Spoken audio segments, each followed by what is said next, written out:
Okay, rolling. Are you ready? I am ready. You're good to go? Yes, I am. On my end, everything is good to go. Okay, let me introduce you. Okay.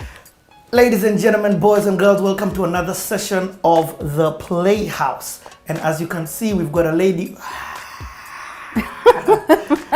Guys have been blasting me that this has been a male-dominated show and I'm not gender sensitive. But the Kenyan music industry combines both men and women. And with us, we've got our first lady to be on The Playhouse. Yay. Super excited about this interview because Yani, she's an OG in the game and still in the game. Just so that guys may know. Yeah. Ladies and gentlemen, boys and girls, none other than Angie Mwandanda.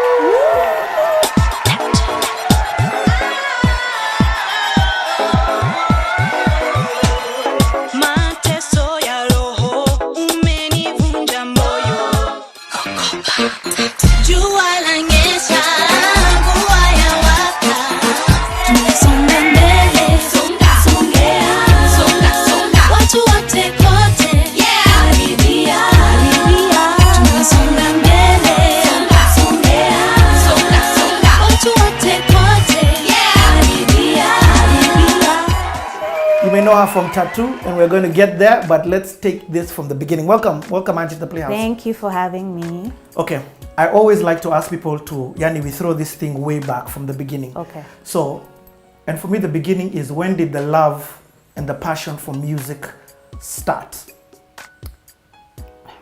I think I've always had a passion for music, but the one that really comes clear to my mind, has always been clear in my mind, is when I was around 12. Mm-hmm. So back then, I was listening to SWV, TLC, Bobby Brown, Whitney Houston, Tevin Campbell. Jesus, Tevin Campbell was everything for me at that time.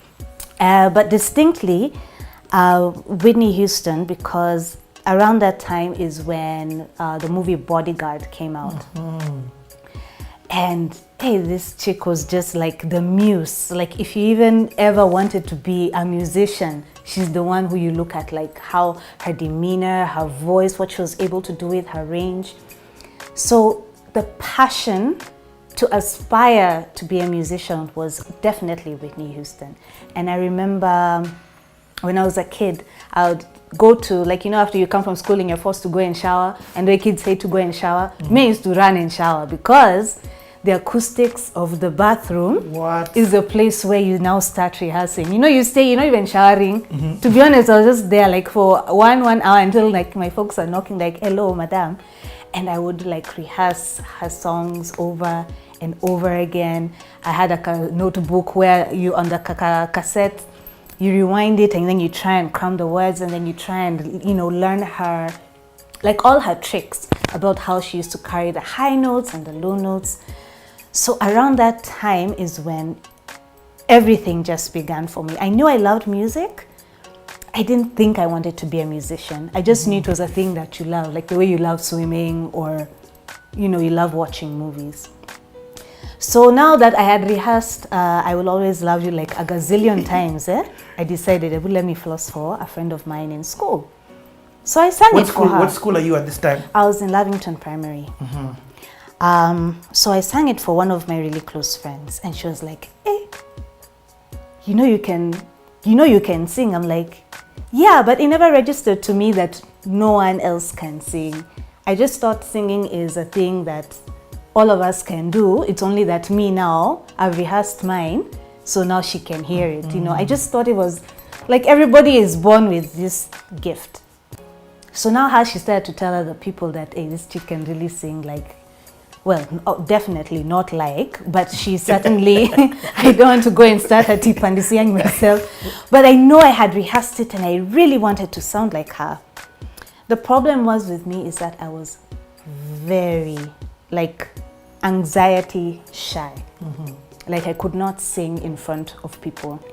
So when people tell me to go and sing for them, when they come to my desk to sing, I had to literally cover my face with a kasweta, or my friends would give me their sweater, they cover my face, and then I sing. What? I could not sing in front of people. I used to literally feel like my heart is going to pop out of my chest.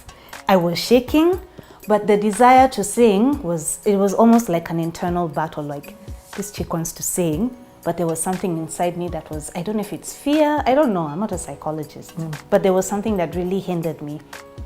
But then now people started to come to me to like sing jams or sing whatever kind of song. Prize Giving Day, I would sing with the rest of the people in school, whether it was the choir. So that's how it began for me. All the way up to Standard 8, and then I went to high school. Where did you go? State House Girls.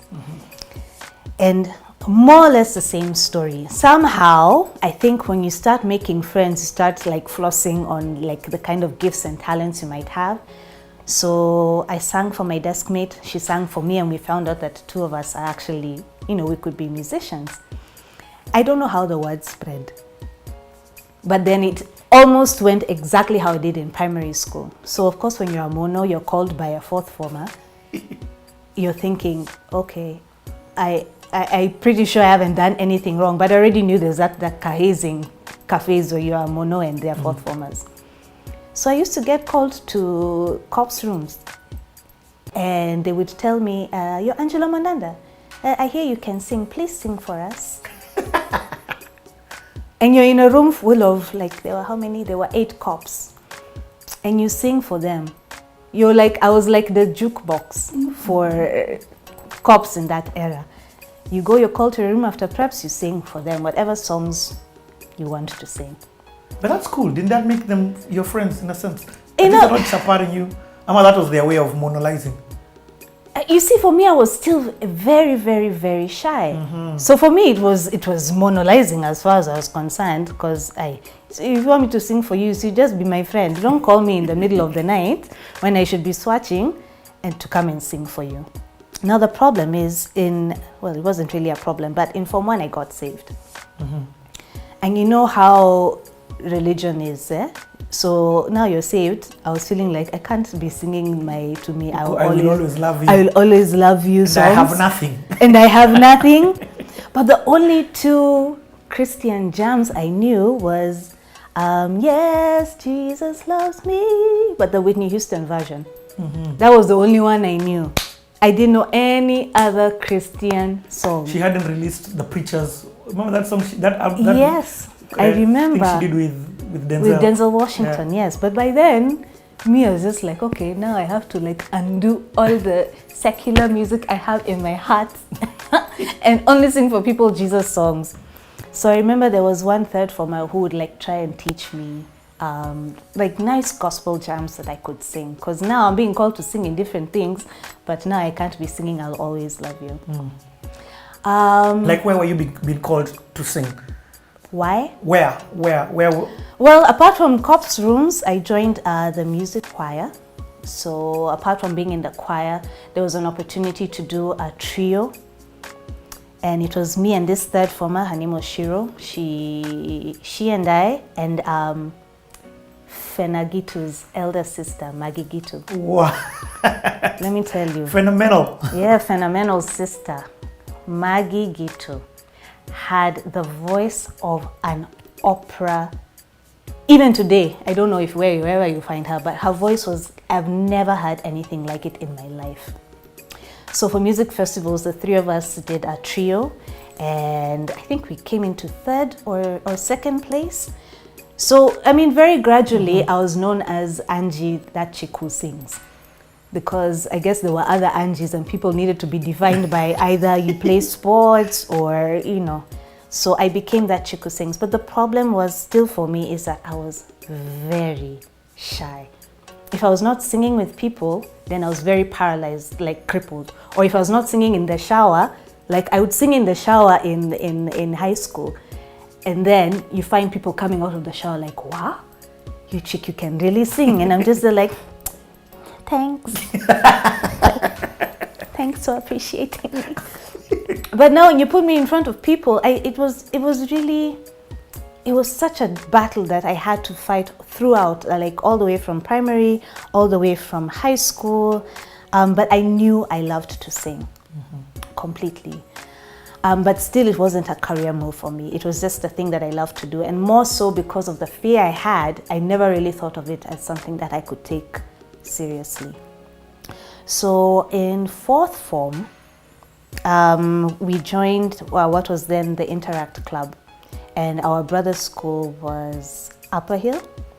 And so for the final year, towards our final year, we had to do a collaborative something. It was something that we had to come together to do to raise money for, I think, a charity home, or was it Spino? I can't remember. And what we had decided to do was that we're going to do a Christmas play. So the lady, my friend now, one of my closest friends, Nyambura, she was writing the play. It was a Christmas musical, you know, the Noble Mary and Joseph and blah, blah, blah. So she decided, I think she had narrowed down who was going to be Mary between me and another girl. But that other girl wasn't available. So she said, you're going to play Mary because anyway, it's for charity, you know, it's not a big deal. It's your final year. And I'm like, I have never acted in my life. You give me a song to sing with people. Don't make me act as Mary. But she had confidence in me to be able to pull this off. So with a lot, and when I say a lot of hesitation, I mean all the hesitation, all with that same fear that I've always carried within me, we did that play. We didn't get that much of a turnout, which I think was comforting for me because it meant a smaller audience. But then that was like the beginning of trying to see how I could actually be not only a singer, but also a performing artist. I think maybe I should even go back to the time when I thought I could be a performing artist. And this was still at the right around performing artists. We're talking about acting for acting, plays, and plays. I say performing because the love for, okay, of course, when I was much older, the love for both music and acting, they married for me. But the love for acting, like when I'm seeing people acting, watch even Bodyguard. Phoenix Players, the only repertory theater in East Africa, was the Broadway of, I don't think anyone would ever understand what that little theater did.